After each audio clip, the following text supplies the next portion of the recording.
Welcome to ENT channel. आज हम discuss करेंगे फंक्शनल एंडोस्कोपिक साइनस सर्जरी यानी कि नाक का दूरबीन की विधि से ऑपरेशन। जैसे कि आप समझ पा रहे हैं कि फंक्शनल मतलब एक ऐसा शब्द जिसका मतलब जो एक्चुअल काम करता हो। एंडोस्कोपिक मतलब दूरबीन से, साइनस मतलब वो जगह जो चेहरे की हड्डियों में होती है, वो जो हवा से भरी होती है और एक छोटे से छेद द्वारा नाक में खुलती है। और सर्जरी मतलब शल्य चिकित्सा। So functional endoscopic sinus surgery का मतलब ये है कि हम दूरबीन से एक ऐसी विधि द्वारा शल्य चिकित्सा कर रहे हैं जिसमें हम जो साइनस की नेचुरल ओपनिंग होती है हम उसी को ही खोलते हैं। आज से 20-30 साल पहले जब साइनस की कोई प्रॉब्लम हो जाती थी तो हम नॉर्मली फेस पे कोई कट लगा के या होठों के नीचे कट लगा के या आईब्रो के नीचे कट लगा के हम साइनस खोला करते थे।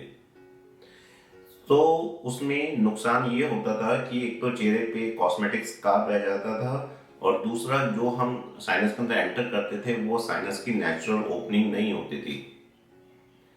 पर जब से ये दूरबीन आई है, नेजल एंडोस्कोप्स आए हैं, तब से हम जो उनकी नेचुरल ओपनिंग है हम उसी को ही एनलार्ज करते हैं। हम बहुत ज़्यादा उनकी ओपनिंग्स को एनलार्ज नहीं करते। हम कोशिश करते हैं कि जितना चाहिए वो भी ओपनिंग की एक साइड या दो साइड को ही एनलार्ज करते हैं ताकि जो जो उसकी जो अंदर की स्किन है, जिसे हम एपिथेलियम बोलते हैं या म्यूकोसा बोलते हैं, उसकी इंटेग्रिटी बनी रहे। फंक्शनल एंडोस्कोपिक साइनस सर्जरी का मेन कॉन्सेप्ट ये है कि जहाँ पे बॉटल नेक है, जो बीमारी का बॉटल नेक है, आप उसको एनलार्ज करिए और पीछे का रूम ऑटोमेटिकली क्लियर हो जाएगा। आप उसी ओपनिंग को एनलार्ज करके वहां से बीमारी को निकालने के लिए फ्लश कर सकते हैं, जल निकती या नॉर्मल सलाइन सिरिंजिंग कर सकते हैं, तो वो बीमारी अपने आप बाहर आ जाएगी। इसके अलावा हम फंक्शनल एंडोस्कोपिक साइनस सर्जरी को कंबाइन करते हैं माइक्रो डिब्राइडर या शेवर की हेल्प से। माइक्रो डिब्राइडर एक ऐसा इंस्ट्रूमेंट है जो इरिगेट करता है पॉलिप को या कोई भी बीमारी को सक्शन करता है और उसको एक छोटा सा कटर होता है, बहुत फाइन तरीके से कट कर लेता है, तो जिससे कि वो जो साइनस की लाइनिंग वाली स्किन है वो नहीं कटती है। बहुत सारी ऐसी टेक्निक है, आजकल बैलून्स आ गए हैं कि आप मिनिमम काम करते हो, आप उस ओपनिंग को लोकेट करते हो दूरबीन की मदद से और फिर वहां पे एक बैलून डालते हो, उसको इन्फ्लेट करते हो तो साइनस की ओपनिंग एनलार्ज हो जाती है। सो आजकल की जो कॉन्सेप्ट है फंक्शनल एंडोस्कोपिक साइनस सर्जरी के, वो पहले से बहुत एडवांस है।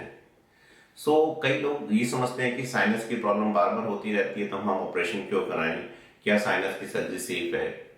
साइनस की सर्जरी पहले से तो बहुत सेफ है क्योंकि आजकल हमारे पास ऑपरेशन से पहले साइनस की सर्जरी तैयारी करने के लिए सीटी स्कैन होते हैं जिसे हम नेविगेशन मोड में अपने लैपटॉप पे स्टडी कर सकते हैं।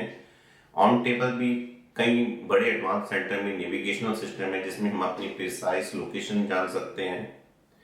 और आजकल की सर्जरी हाइपोटेंसिव एनेस्थीसिया मतलब लो ब्लड प्रेशर पे होती है जिससे कि ब्लीडिंग कम होती है और जिसका इनडायरेक्ट फायदा सर्जन को मिलता है। ऑपरेशन से भी पहले भी बहुत अच्छे तरीके से हम तैयारी कर सकते हैं कुछ दवाइयों से, जिससे कि ऑन टेबल सर्जन को ऑपरेट करने में प्रॉब्लम ना हो। प्रॉब्लम सर्जरी में नहीं है, प्रॉब्लम बीमारी से है। अगर आपकी प्रोसेस एलर्जिक है, एलर्जी की वजह से अगर आपको साइनस की प्रॉब्लम हुई है तो ये ऑपरेशन से एलर्जी नहीं जाने वाली है। तो ये जो नेजल पॉलिप्स हैं तो ये साइनस की प्रॉब्लम ऑपरेशन के बाद भी हो सकती है। तो इसमें ऑपरेशन को ब्लेम नहीं किया जाए कि ऑपरेशन फेल हो गया है। ऑपरेशन का मकसद सिर्फ वेंटिलेशन एंड ड्रेनेज है, यानी कि वो जो ओपनिंग्स या वो जो बॉटल नेक एरिया जो साइनस को खोलते हैं वो बंद पड़े में उसे खोल दिया जाता है ताकि वहां से हवा आ जा सके। और अगर ऑपरेशन के बाद भी हमें वो नेजल स्प्रे, जो स्टेरॉइड बेस्ड नेजल स्प्रे हैं, उन्हें यूज करना पड़े तो वो अंदर साइनस के अंदर जा सके, उधर एलर्जिक प्रोसेस को सप्रेस कर सके। ये कहना है कि ऑपरेशन फेल हो गया, ऑपरेशन उस समय के लिए तो ठीक हो गया बट क्योंकि एलर्जी ही इतनी ज्यादा थी तो इसलिए पॉलिप दोबारा से आ जाते हैं। साइनस के अंदर पस होता है, पस को ड्रेन करने के लिए बॉटल नेक खोलना ये बहुत ही अच्छा काम करता है। पॉलिप्स दोबारा आ सकते हैं और कई बार फंगस होती है तो फंगस के लिए तो ये ऑपरेशन मस्ट हो जाता है, उसको इमीडिएटली फंगस को निकाल देना चाहिए। भगवान ने चार चार साइनसेस दोनों तरफ, नाक के दोनों तरफ दे रखे हैं। सबसे बड़ा साइनस है मैक्सिलरी साइनस, जो हमारे चीक बोन्स में होता है या मैक्सिलरी बोन में होता है, जिसे हम मैक्सिलरी साइनस बोलते हैं। दोनों आंखों के बीच में इथमॉइड साइनस होता है, जो छोटे छोटे बहुत सारे ग्रुप ऑफ सेल्स हैं जो जो तीनों और साइनसेस को एनक्रोच करते हैं। हमारे फोरहेड में फ्रंटल साइनस होता है और हमारे स्कल या खोपड़ी के बीच में स्फिनॉइड साइनस होता है। तो ये frontal, ethmoid, maxillary and sphenoid sinus ये हमारे स्कल को लाइट बनाते हैं, स्कल को हल्का करते हैं, ये हमारी वॉइस को रेजोनेट करते हैं। अगर ये पोस्टक्रो साइनस ना हो तो देखो कैसी आवाज आती है, ऐसी आवाज आती है, पर जैसे ही नाक खुल जाती है तो आवाज थोड़ा और रेजोनेट करके आती है।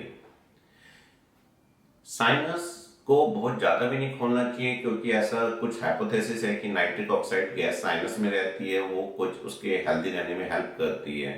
बहुत ज्यादा साइनस खोलने से, बहुत ज्यादा नोज में स्पेस देने से, जैसे टर्मिनेट रिडक्शन के बाद ऐसा होता है कि नाक खाली खाली लगती है, इतनी ज्यादा हवा लगती है कि नाक बहुत बहुत ड्राई रहता है, जिसे हम एम्प्टी नोज सिंड्रोम बोलते हैं।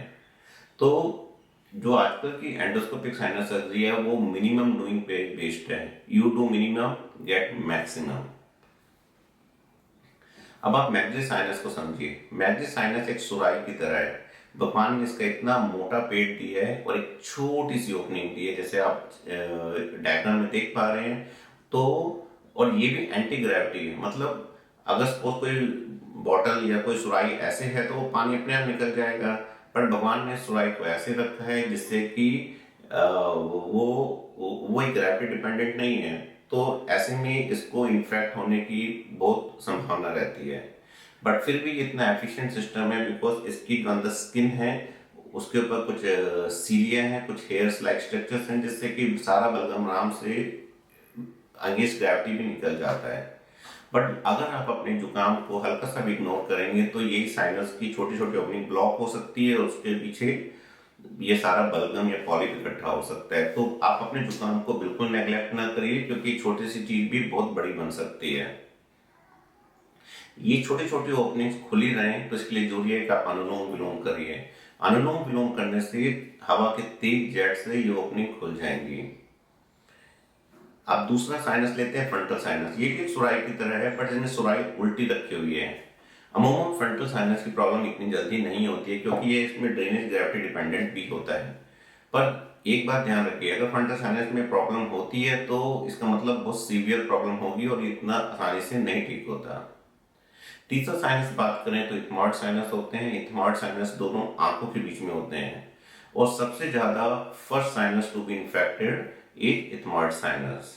इथमॉइड साइनस इन्फेक्ट होने के बाद ही वो मैक्सिलरी साइनस, फ्रंटल साइनस या इवन स्फिनॉइड साइनस की ओपनिंग्स को ब्लॉक करते हैं।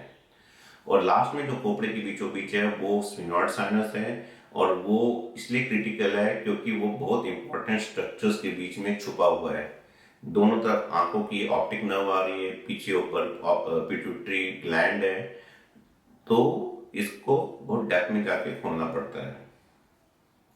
मैं ज़्यादा लेक्चर को मेडिकल टर्म्स में नहीं जाना चाहता, बट आप इतना समझ लीजिए कि साइंसेस का हेल्दी रहना हमारे हेल्थ के लिए, कॉन्शियस के लिए बहुत जरूरी है। आप सोचो जब जुकाम हो जाता है तो किसी काम में मन नहीं लगता, हेड हैवी हो जाते हैं, आंखें भारी हो जाती हैं, और नाक का जो मेन फंक्शन है जैसे एयर कंडीशनिंग ऑफ एयर, हवा में मॉइस्चर देना, हवा को गर्म करना, तो वो इन सब टर्मिनेट्स और साइनसेस का ही काम हो सकता है। तो इसलिए इन सब का हेल्दी रहना एक अच्छी ब्रीदिंग के लिए बहुत जरूरी है।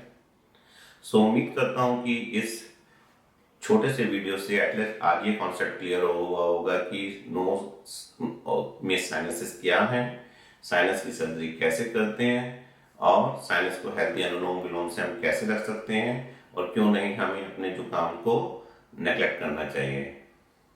सो उम्मीद करता हूँ ये वीडियो आपको पसंद आया होगा। प्लीज़ इसको आप लाइक करिए, शेयर करिए, सब्सक्राइब करिए और बेल नोटिफिकेशन आइकन को प्रेस करना मत भूलिए। Thank you.